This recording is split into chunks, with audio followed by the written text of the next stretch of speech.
All right, all right. So we're going to have a conversation about a touchy subject, but I'm glad that this was brought up. It's going to be touchy not because it's going to seem to be very very simple, but it's going to be very counterintuitive to the modern day narrative that is pushed out amongst uh, amongst modernity. So that is, how does a woman make a man feel needed, right? And this was asked of me, so I'm going to answer the question. What does a woman have to do in order to make a man feel needed? So I've addressed this before, so we'll do a quick recap. Men have traditionally always been the protectors and providers. And so the question is, what is it that a woman needs today from a man? What is it that a woman needs? Not wants, not desires, not it would be nice if I go through a life without, but what do you need from a man? Men need to be needed. Men need to be needed. If not, they feel a sense of loneliness, purposelessness, uh, lost, feelings of being lost, right? So they need to be needed, need to feel wanted, desired, and yes, needed. So, what is it that you can do as a woman to make a man feel needed? Number one is let him know that you need him. You need his protection and you need his provision. It may not be true. It may not be true to the fullest extent as far as the finances, right? Because you can get a job, you can work. Do you want that? Do you want that? So you have to make him feel needed. Like I can't live without you, right? There was a reason. There was a reason. I know the feminists fight hard against this, but there was a reason why the narratives of the damsel in distress worked. It's why in every single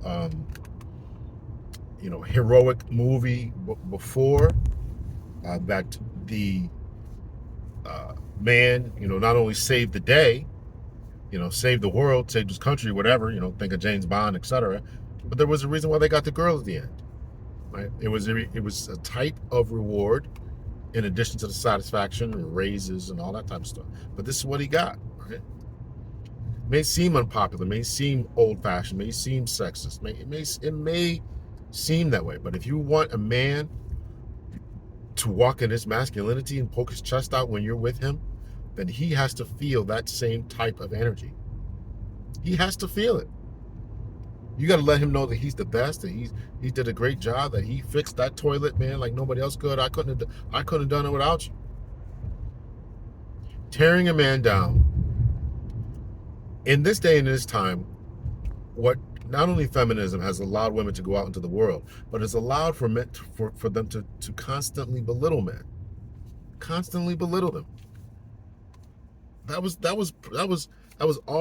always been part of the social dynamic, is to make a man feel wanted, right? He goes out into the world, goes out into the community, does whatever it takes in order to establish himself as a man, whether it's the ancient Africans and their traditions, or the Spartans, or graduating from the military academy, or basic training boot camp, whatever. This is a big deal, having these accolades pinned on your chest. It's a big deal going through these graduation ceremonies. And so in order to make a man feel that way, you have to understand that type of energy that he needs, and don't be afraid to give it to him. It does not take away from your femininity, your personhood, or your womanhood to make a man feel that he's important.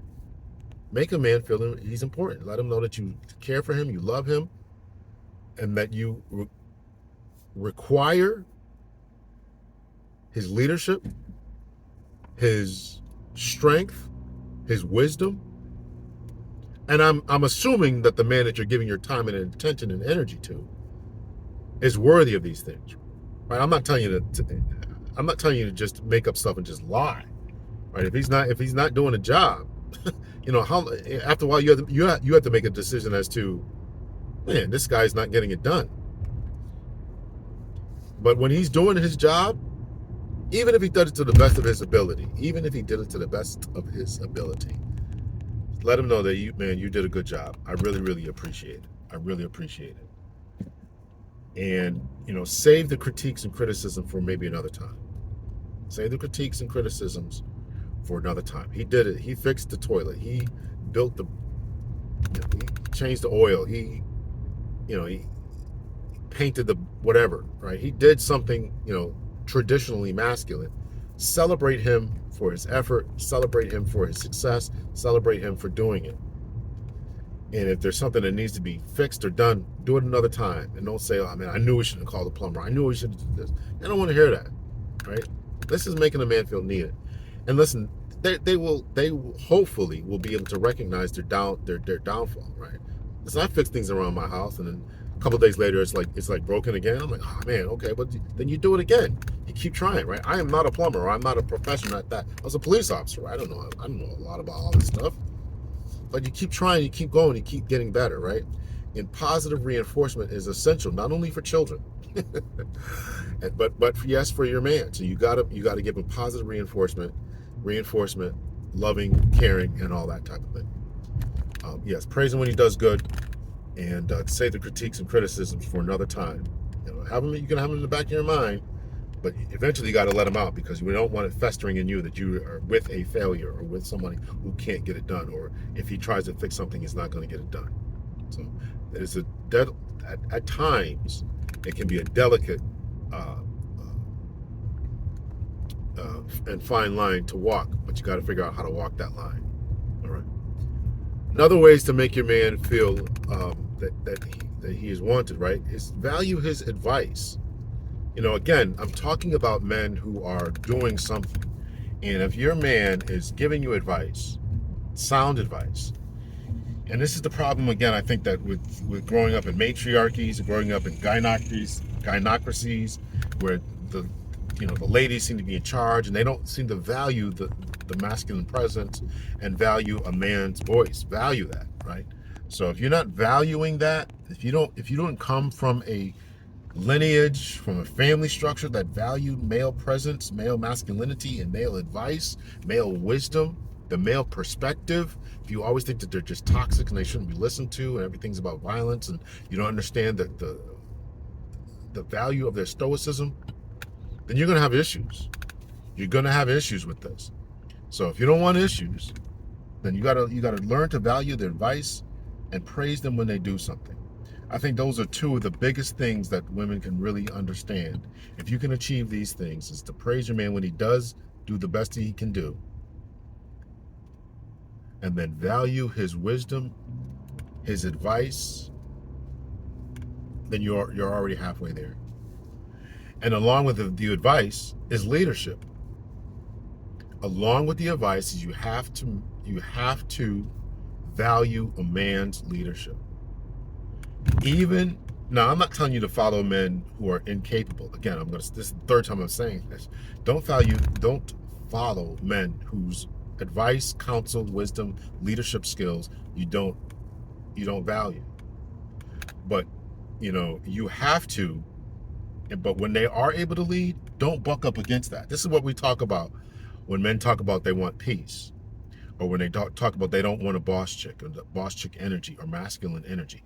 As repulsive as an effeminate man is to women, a man who can't make a decision, a man who can't, who is waffling all the time, who lacks leadership skills, who is effeminate, as repulsive as that is for romantic relationships to many women, think of that same level of repulsion that you feel, that ick that you feel. And then that is exactly how men feel when they are confronted with a masculine woman. Masculine women, when they meet a competent man, it's oil and water, it's not going to mix, it ain't going to work out. This idea we can be bosses together, we can level up together, masculine men don't want that. Masculine men do not want that. They want sweet, submissive women, feminine women who can be strong, who have an opinion. Nobody's telling you not to have an opinion. In fact, your opinion may often be better than his. But a good key to that your advice about how to go might often be better than that be better than his. But you allowing him to make the final decision is key and important. Oh man, you're just talking about catering to a man's ego, man. I forget that. I'm not catering to a man's ego. Okay, well then enjoy your time on singlehood. I'm not throwing any shade. You don't want to do that. You don't believe in that. And listen, if he's wrong, I'm gonna tell him he's wrong. And listen, if I got to lead, I'm just gonna do. Okay, listen. I'm talking about. The question is how do you make a man feel important? How do you make a man feel wanted and needed? How do you make a man feel this way? This is how you do it. And again, I'm talking about competent men. For the fourth time, I'm saying it. I'm not talking about the guy who's not competent, right? Why are you sleeping? From a I'm not a woman, but from my perspective, I don't understand how you could allow yourself to be subjected to allow someone who you don't feel is competent to enter into your body. And this is something I think that goes on, a slow erosion. I meant to talk about this in something else, but I'll talk about it now. I think there's a slow erosion. This is the problem that goes on in marriages. There is a slow erosion in the confidence that women feel in their men. That confidence that women feel in their men slowly erodes because the man slowly stops being as dominant as he was. Why does he stop being as dominant as he once was? He stops feeling that way because whenever he tries to, sex is very important to men. And if he's trying to get sex and you're constantly telling him no, he's going to constantly or slowly stop asking and stop exhibiting dominant male qualities and features, right? This is, you're going to tell him how you want him to dress or change your shirt or do this and do that. And that slow erosion of telling him how to dress, telling him where to go, telling him where to be, and I want you to do this, while he's doing this to please you, a little bit slowly of his manhood.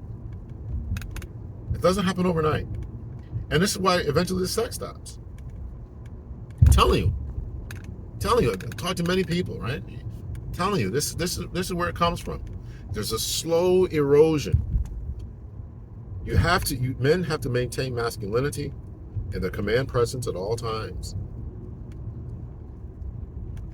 Now, it's not the only reason. There's obviously other reasons that go along with it, but I think that I truly believe that this is a large part of the problem with that. So your ability to feel wanted or know that you want it and all this, your ability to want your man is connected to how masculine he presents himself and the command presence and leadership that he exudes on a daily basis. And if he's not exuding that, then you're going as a woman, you're going to start to feel some type of way. So you really have to be very, very mindful about that. So I'm just telling guys to really watch, that slow process that goes on within marriages about, always acquiescing to what they want and just, deferring to them and dressing the way that they want you to dress all the time. And I'm not telling you, your wife wants to dress you. I actually kind of like matching outfits. I don't have a problem with that, but some guys do, right? She want me to do this, shave my beard down, and cut this off, and do this, and change my hairstyle. Right? You start doing that stuff, man. It's not gonna make anything better. It's not gonna make anything better. So, eventually, the woman starts to resent that, right? They want a leader. They want a leader. They want that. They need that. So these are some of the things, some of the ideas, right? Respect his ability to try, respect his ability to actually get the job done and to take the initiative. Respect that. Respect his advice and respect his leadership qualities, right? And so these are things that ladies have to do in order to make sure that they are feeding the man's ego. Yes, you have to do it. I'm not shying away from that. I'm not saying it's not important. Yes, you have to feed the man's ego. A man has an ego. Men have egos. In case you were not aware of this, in case it's the first time you heard it, men have egos. They want something, and that ego has to be fed. I'm not talking about narcissistic qualities in which they think that they're the greatest thing that walked under the sun, but they have that, right? You know, you can go into, little kid psychology about when they discover the little wee-wees and stuff, right? That is the most fascinating thing for them, right? And it really doesn't kind of go away, right? It really kind of doesn't go away, right? Men have this unique relationship with their man-mans as adults. So I'm not going to get into all that, but it is a thing, my brother. So you gotta be very, very mindful of that, and that's a lot where the ego goes. Just right, they're very sensitive about a lot of their about who they are. Right, women think that they're the only. I think that sometimes women think that they're the only ones who deal with self-esteem and body issues. Right, their breasts are too big, your stomach, and does this dress make you look fat? No, it's not the fat. It's not the dress that makes you look fat. It's the fat that makes you look fat. Jeez. So men go through the same thing. Men go through the same thing. They, have issues about their weight, about going bald. Um, their weight, going bald. How tall they are. Is their man working? How big that is, right? So guys often talk about the emotional labor that goes into keeping a woman happy. Sometimes, this can be a turnoff to women, but you got to have it together as a man. And that's why guys don't want to talk about it, right? This is why guys don't talk about it. But you got to have that same a lot of still emotional maturity and emotional confidence in yourself. Otherwise, your woman's going to be completely turned off, right? So you got to be confident in your sex abilities, your size, your weight, and everything. That's what we tell men to do everything they can to do about them. Everything they can and should do in order to become the best versions of themselves. Doesn't matter how tall you are, but get your waistline under control. Doesn't matter, other anything you can do, you need to work on it, right? And I include your sex game in that. Your sex game, your finances, your knowledge base, your reading abilities, your education level, and not just formal education, but you have any certifications, or do you have any how often do you read or listen to audiobooks? Do something to stimulate your brain. So you gotta do all that and become the best version of yourself. And so a lot of times women don't want to do the emotional labor. Generally, don't want to do the emotional labor of helping to establish a man. But men have egos, and sometimes that emotional labor is going to include stoking that ego from time to time. Right? There was a I started to talk about the damsel in distress thing, right? There was something, in the 1940s and 50s. This was a real saying. This was a real saying that women should not show themselves to be too smart. That was a real saying back in the 30s, 40s, 50s. Probably up until the 1960s. Don't show yourself to be too smart because guys don't like it too smart. I'm gonna tell you, not a lot has changed. I think that we've come a long way as far as thinking that way, but there's still a lot of guys out there who don't want a woman smarter than them, and I think that there's a lot of women who don't want their men smarter than them. Excuse me. There's a lot of women who don't want don't want to be smarter than their men. It goes both ways, right? Women generally want their men to be stronger, taller, larger, make more money, smarter than them, have more value within the community, right? Their presence within the community, status, social status. They want that. So if you want that, you got to appreciate the man who's given that to you, and make sure you stoke his ego, because part of him going forward, part of him getting out of bed in the morning, part of him going for that promotion, part of him starting that business is the value that you give him as a woman, and saying, I'm doing this for you, and you appreciate the value that I'm giving to him. But if you're going to be in competition with him and say, we're both working, I'm a boss just like you, I don't got to do this, he don't want that. The world is trying to take that away from him. He's got to compete with his co-workers about that. When we used to take the police department test, right, promotional examination, it was highly competitive, right? Highly competitive. Where guys would take months off, well, not months, but they would take weeks off studying and stuff, studying for these different tests, right? Paying different people, like people pay me sometimes to help them prepare for these tests, right? Now I'm in that position. I'm helping people take exams. So So imagine that amount of competition, right? And then the guys would be lying. They would be lying to each other. I'm not studying. I know you're studying for the test, right? Right. So this type of competitive nature that was going on within the police department in an extremely male-dominated space, they don't want to come home and deal with that. They don't want to come home and deal with a woman who's just going to be just as competitive. I'm making money too. I'm doing for this promotion too. I'm doing this too. I need you to respect me. I'm telling you, it's a turnoff. As Ebony K. Williams said, the PP goes boop boop boop. It's not. I don't want to sleep with the dudes in my job. You think I'm going to come home and sleep with you after dealing with that type of masculine? No, I want something soft. They can rest in. They can chill out in. I'm leave my peace and all this. So we're not saying that we want, and I don't want. I pushed my exes to go to go back to college. One, I wanted her to finish her bachelor's. Another one, I was like, yeah, go back and get a master's. Yeah, okay. Yeah, that'd be great.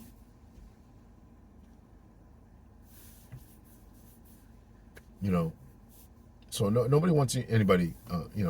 I think it's important to have that, because if something ever happened to me, then I know you can deal with this family and go out there and make it. But the boss chick energy, no, that ain't it. That competitive spirit when you come home, and that's why a lot of guys shy away from that, right? It is unattractive. It is unattractive. It is repulsive. And not only is it unattractive, but it's actually repulsive, right? It's one thing to say I'm not attracted to it, but it's other thing to say you're repulsed. You curl away, we shy away, we go away from it. Listen, I don't want to deal with. I don't like women like that. I don't want to deal with women like that. So these are things that you have to keep in mind when you're talking about what it's going to take in order to be attractive to the opposite.